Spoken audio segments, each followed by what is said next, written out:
क्या आपने कभी ध्यान दिया है कि मन में हर क्षण क्या क्या होता रहता है? मन सदैव आने वाले समय के बारे में सोचता रहता है। आप किसी भी विषय पर पुस्तक खोल सकते हैं, जन्म पर, मृत्यु पर, भोजन की आदतों पर, लेकिन अपने मन की सजगता आप किसी पुस्तक से प्राप्त नहीं कर सकते।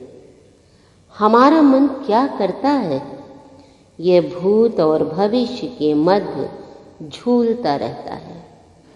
हर एक क्षण यह भूतकाल की किसी घटना पर आवेशित होता रहता है या भविष्य की कोई चिंता करता रहता है। मन की एक और प्रवृत्ति है नकारात्मकता को पकड़कर बैठना। यदि 10 सकारात्मक बातें हुई हो और एक नकारात्मक हो गई तो हमारा मन इसे पकड़कर बैठ जाएगा।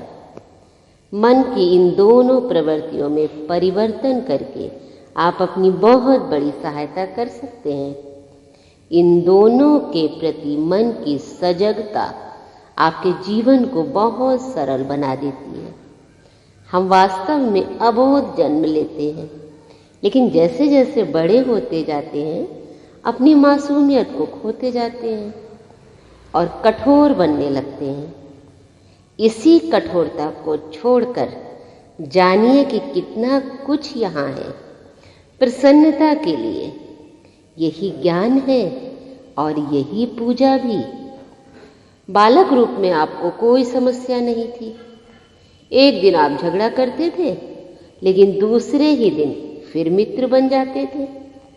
लेकिन जैसे ही बड़े हुए आप अटकने लगे, भटकने लगे, आप परेशान होने लगे और समाज भी। तब आपको ज्ञान की आवश्यकता पड़ती है। आपके पास सुंदर ज्ञान होता है तो यह आपको सभी प्रकार की उलझनों से निकाल लेता है। यही समाज में होने लगता है। बिना ज्ञान और बुद्धिमता के हम उलझते जाते हैं। हम घृणा, इच्छाओं से भर जाते हैं। ज्ञान से आप खुद को और समाज को सुधार सकते हैं।